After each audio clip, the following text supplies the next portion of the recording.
Hey everyone, today I'm checking out of the Hilton Hotel, and I thought before I do that I'd do a quick video on how uh, the Hilton Hotel compares to Airbnb. So let's go have a look.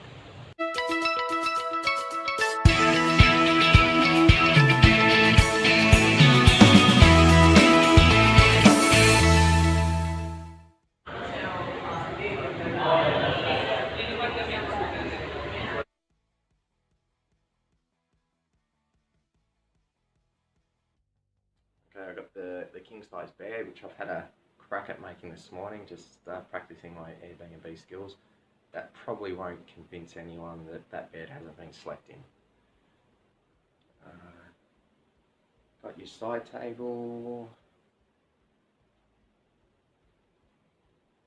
chair, so all the basics are there. Desk,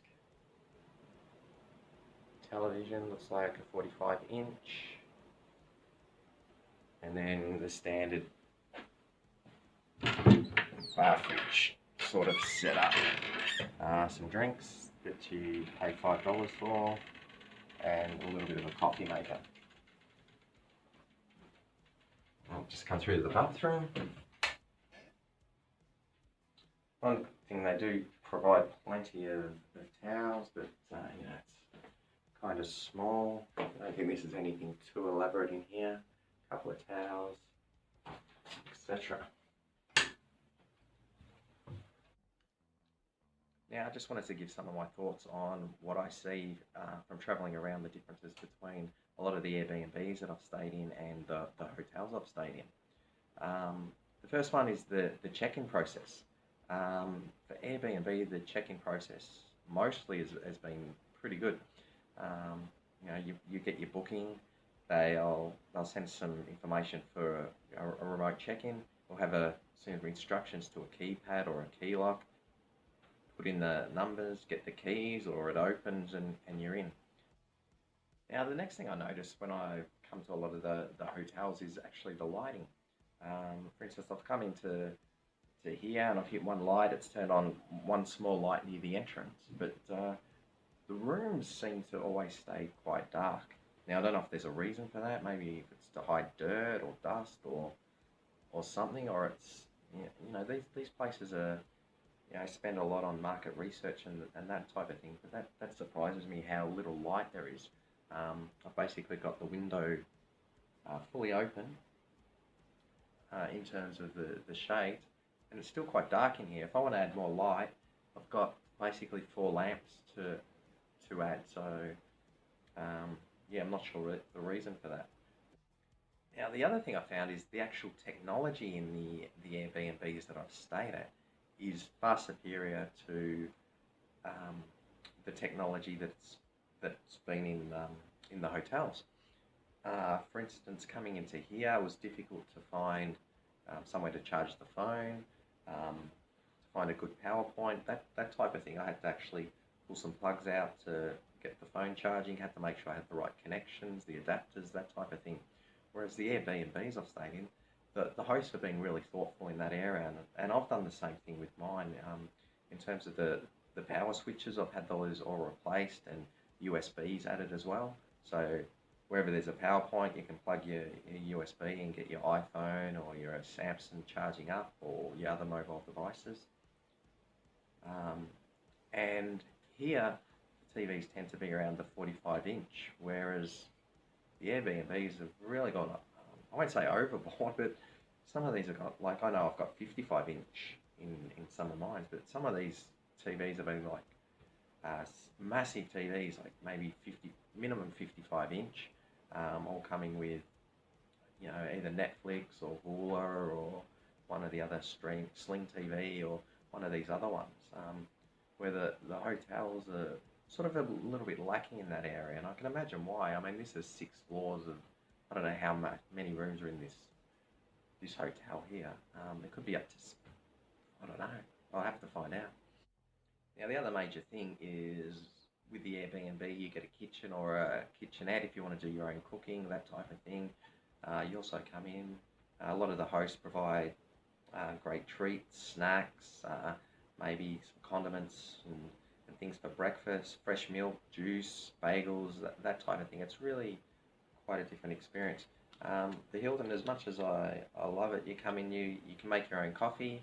Um, you can order from, the in-house dining menu. You get these little milks. Who knows how long these milks have been there? I used to drink these milks all the time until someone said, well, these milks could be 5 years old. I mean, you just don't know how long these things have been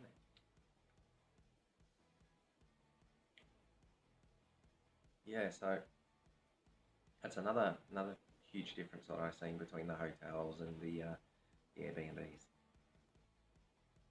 Now, the in-house dining and that type of thing at the hotels is really good. You can ring up room service and that type of thing and get it.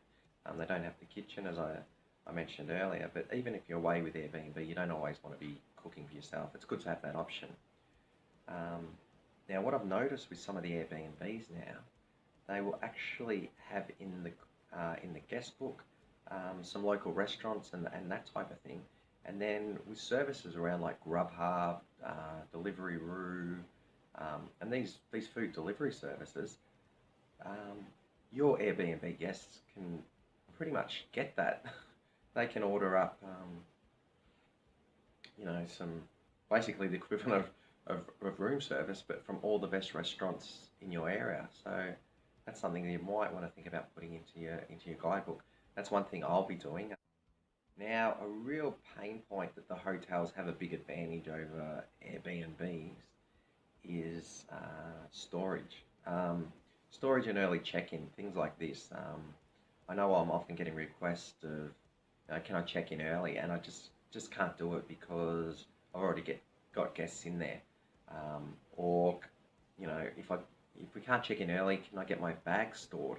Again, it's very difficult at this moment the way I've got it set up to have anywhere that they can store it. I don't want them to bring their bags over where the cleaners are there and have the cleaners working around suitcases and this type of thing. Whereas, like my flight tonight's not till 10:30. I'll check out of here at around 10 a.m. probably, and they'll hold my bags. So I'll go looking around town and that type of thing, and the hotel will hold my bag. Now, the last thing to mention is now I love hotels. I love staying at hotels when I'm traveling. I also like staying at Airbnbs as well. But a lot of the hotels they do seem very generic. Like this is very plain and simple. It's just all sort of standard. Whereas with an Airbnb, you are getting a different guest experience. You're really getting an idea of the host personality by the way they've decked out their place, the way they've furnished it, what they're focused on, that type of thing. It's a really interesting thing, and it's a really good point of difference. Obviously, there's a lot you can take from the hotel industry, but I think also that there's a lot that the hotel industry can and there's probably is starting to take notice of in what people are doing in this Airbnb space. So it's really, really interesting. Now, I must say one thing, being able to travel around and stay at hotels and stay at different Airbnbs has been a really good experience. I think that's good for all Airbnb hosts to every now and then get on the other side and see what it's like as a guest. Yeah, so book yourself into an Airbnb and just check out what's good, what's bad, what you can take away from it, how you can improve your own Airbnb by looking at it from the guest perspective, because it's really about improving over time, developing, enhancing the experience for the guests. As always, thanks for watching. I hope you got maybe something out of this or maybe not, but yeah, as always, good luck with whatever you decide to do and all the best. Cheers. Thanks.